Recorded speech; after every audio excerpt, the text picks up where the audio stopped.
Okay, so for one more video in this series on optimization and just using your meshes for, deformation or destruction or whatever, I want to do one on using this procedural tool that's kind of going to be involved in this optimization playground project. There's a lot of things you can do with it, even though it's a super simple little chunk of code that really isn't much. It turns out you can do a lot more with it. In terms of like collision and all sorts of stuff if you're really cheeky with it. So I'm going to go over one thing that I really like about it or using it. This is a really awesome pack, so it's really hard to show you an example of like, oh well, this is where it's really bad. But the thing is that this guy has separated all of his meshes properly into basically modular pieces, so you don't get stuck with where's a prefab? Like this slum floor, I suppose. I mean, the wall would be better, but where you have this metal frame and then you have the floor itself. So where is a better example? This door frame right here, because it's two different materials. So you have the door and then you have like a wooden frame for it, right?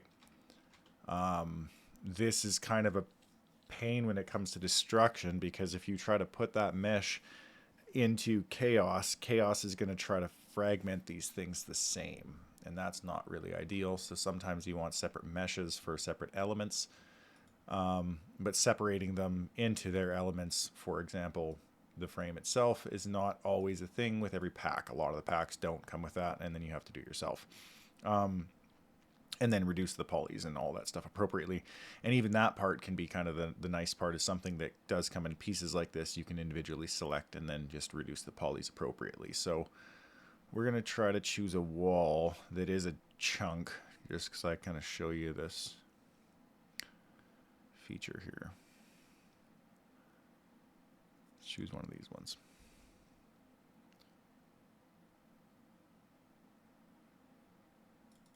What about this one?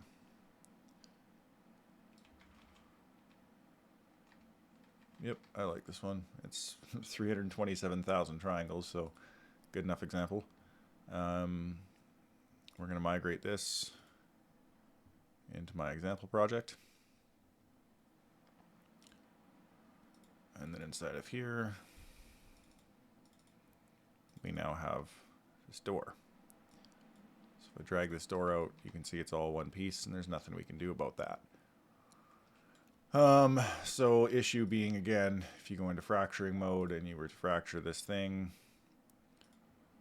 you choose uniform, it's always going to fracture it as the same thing. And wood will not fracture the same as metal, which, as I described in my other videos, doesn't fracture at all. So not really ideal to have that. So we have this mesh though, and I basically want to be able to separate it into its pieces. For example, this piece is its own chunk. This piece is its own chunk. This piece is its own chunk. This piece is its own chunk. So the good thing is that using this procedural mesh generator thing here, all it's going to do is, on a construction script, there is a for loop here. This can get every material and make the entire object at once, but it doesn't really work great, especially if you're trying to like calculate the collision and do any of the procedural stuff. Don't bother. It's not going to make some sort of runtime procedural mesh thing for you that's going to work. It's just going to not do that. So I found using it as a tool can be really useful though, because you can get something like where was that? What's that thing called even? Oh, that is a big spider on my wall. Now I have to work in fear of death. So yeah, throw that mesh reference into there, and you can see that it made part of it. Why did it make part of it? Because it's getting it from the section index. So if I change this to 1, it's going to change that section index, and it's going to get the nails, which are not terribly important. So I might just not use them in my example here. Let's check 3. Part of, but not the full wall. Oh, I guess I skipped 2. and the other chunk of the wall. So what I'm going to start with is I'm going to start with 0 to get my wooden frame like this. I think that's going to be its full poly count. So we'll see what it's like after I make it. So if I drag, oh, where's that thing? If I drag this into the environment now, you can see that it makes that mesh. And if I click on the procedural mesh here, there's actually something called create static mesh. So I can go wood frame mesh. Create that. Now we have our wood frame mesh, which has 4,900 triangles. It's not too bad. Let's see if we can reduce that without losing any serious fidelity.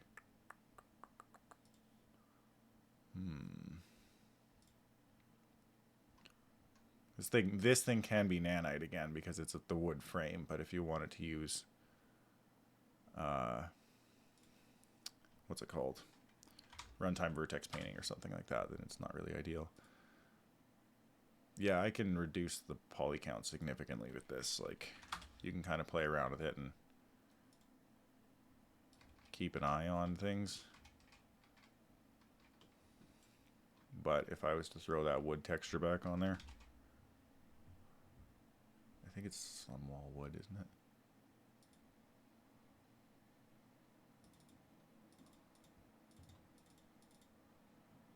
Yeah, slum wall wood. I mean, that still looks pretty damn good. And we're down to 1,000 triangles. So I'm just going to leave that there. So I'm pretty okay with that. And then we have our new wood frame, which we can fracture.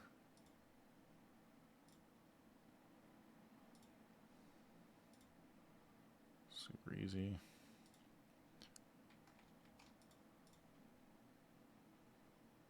And that should be a geometry collection now. Nope, it's not. Oh, it is? Why is it so firm? Is it because it needs collision or something?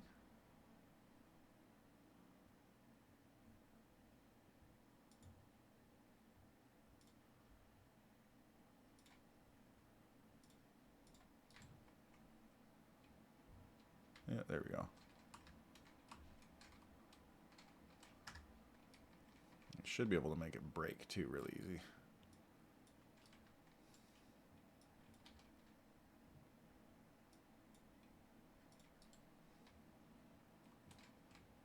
One tiny chunk broke off, but it works. So that's the first part. Second part is obviously just kind of the next part of that, but also using the loop. So we know that there is on layer 2 and 3, yeah, because layer 1 is going to be the metal. I don't really care about the metal. I'm just going to get section index of 2 and 3. And then plug in my loop index into my section index. And I think I might have to do that there. Yeah.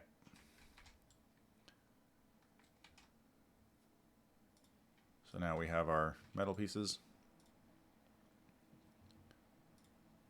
We could individually generate them and do the morph targets individually on them. You can get really granular about it if you want to, but for this, we'll just call this tin wall mesh. I should call it, you know, skeletal after that's all said and done. So here's our frame now, 2,900 triangles, again, pretty low. I'll reduce it after, because like we learned before, it doesn't really matter. 2,900's still pretty high, but at least we get all of our nice folds and stuff. Because if you lower it too much, then when you do morph targets, the morph targets aren't going to look great, and you don't really want that either.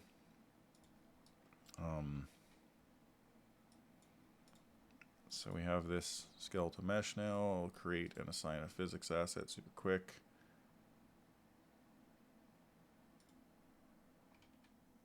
And you can do like, you know, more complex collisions like a single convex hull, and I'll explain why this isn't great compared to a box after, but I'll make it with it because it does a fairly good job of showcasing this and the issue with it. So first it goes around, you know, most of the bends, everything looks good enough. So close that, close that, close that, close that. So we don't need any of that stuff now. We might as well make a prefab actor here in a second as well.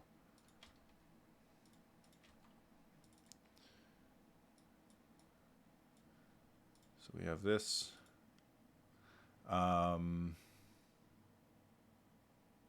Right, that's what I want to do. We have our triangle info. I'm going to see if we can reduce this without ruining our quality here. Where is our material? And what was it before? I don't even know.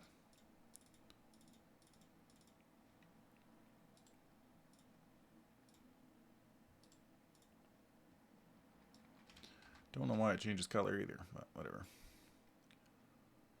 Okay, so let's try reducing our triangle count by 50%.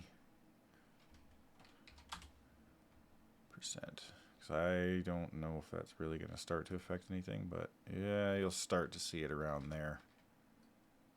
I saw it distort, but there's still a fair amount of triangles going on.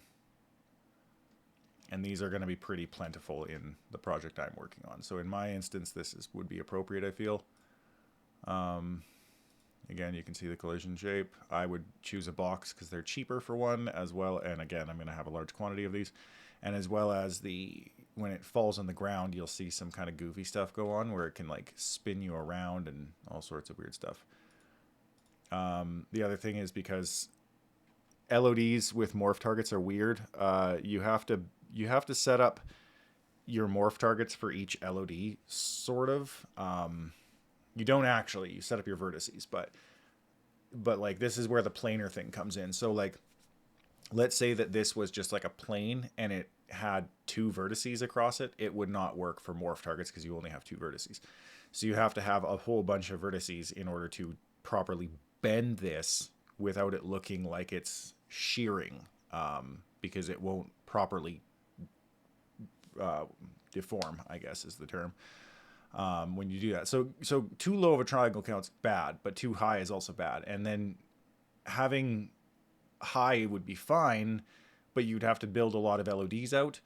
And as it gets lower, if you were to notice something like it, you can actually see the LODs pop, and you'll see the deformation appear and disappear and stuff like that. And it just doesn't look very good. So we'll just do something like this. Now that is a thing, we are going to export it from the engine. Just to my desktop for now, or something desktop.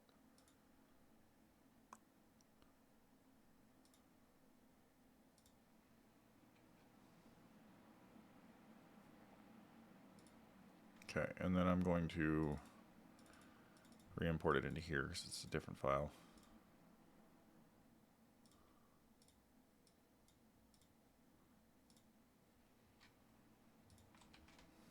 And that should re-import with its new triangle count. Nice and low.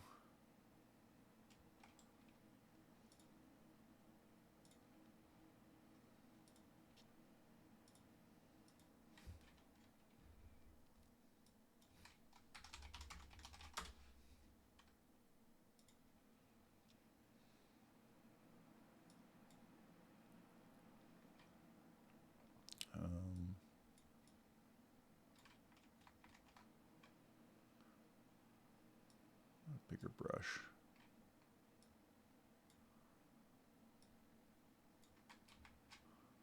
I mean, that's enough deformation to show it off anyway.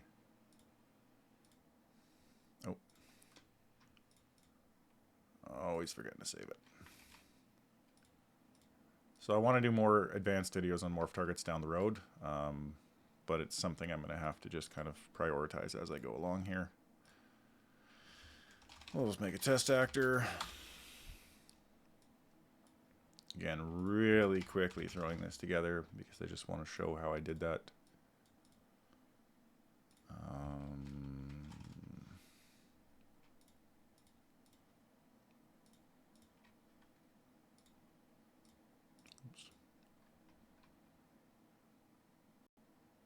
Is there really... What the heck's the difference here? This is the one that we changed. So that's the one I'll put on there. Simulate.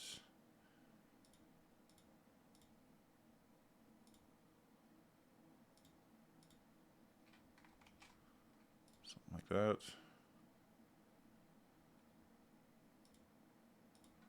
That should be all good. Might try to fall over on me because it's just two physics objects kind of stuck together. Oh, or it'll explode around the map. So that's probably because of that convex collision or whatever on this thing.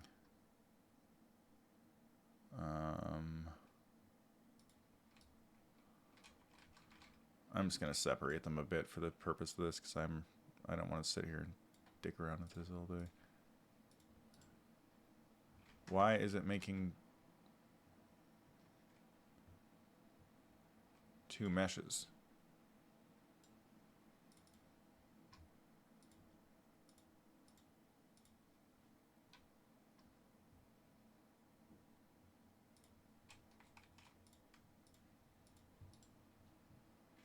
Oh, that one's falling from the sky. It's like, what is going on? Maybe it won't fly around the room now. Nope, still flies around the room. Okay, so there is some sort of collision issue going on between those because one's not a box. I bet you any money. Well, you can see that it smashed the pieces and that if I do this, it deforms. So just one more time. Didn't smash it that time because Unreal's physics are weird. And so is the convex collision on this that obviously did not work. Oh, I see why. It re-imported with a different physics asset or something like that. Let's see what's going on here. This is probably a capsule. Yep. So I'll regenerate the single convex hull. Now they stay together. If I stick them together a little closer, kind of move around a bit. So yeah, this is where I feel like boxes do a better job because you can stick things together and kind of give them just enough of a gap if they're physics actors. But you get that going on. So the problem with a mesh like this is if I stand on the corner of it, yeah, it looks cool at first, but it'll also rotate me around as I stand on it. If I stand in the right spot, like this. And I got it to do it earlier where it just rotated me in spot. And like, this doesn't look good. This looks very bad. So using box collision can be a lot better because you're not going to have goofy results like this. Even though like convex collision seems, you're like, ooh, it looks a little more accurate. At the end of the day, it's still not horribly accurate. There's still going to be gaps. There's still going to be weird stuff going on. Your foot might go through some stuff. So, you know, at the end of the day, choose your battles. And I find that doing super complex collision is not going to be great. But yeah, the great thing is that if you do this method, you can greatly reduce the complexity of your wireframes and still get that quality of deformation you want. So let's try to compare here. The end of the video. Try to slide this over.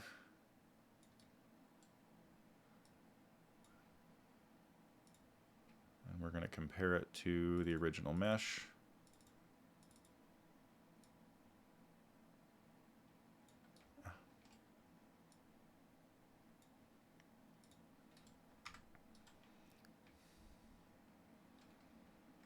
Okay, so we'll come in here. This is kind of the quality difference. And I really brought it down. If you remember, this mesh is only like 1,200 triangles. This one's like 327,000. So it gets goofy. In terms of the wood, I'm just going to kind of flip them around because it's quicker.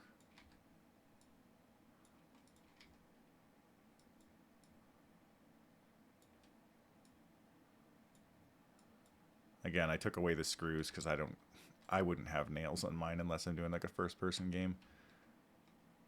But the level of detail is greater, but not required, we'll say, for most perspectives. So I think that these optimizations can be really, really huge, especially if you plan on using any sort of deformation or destruction.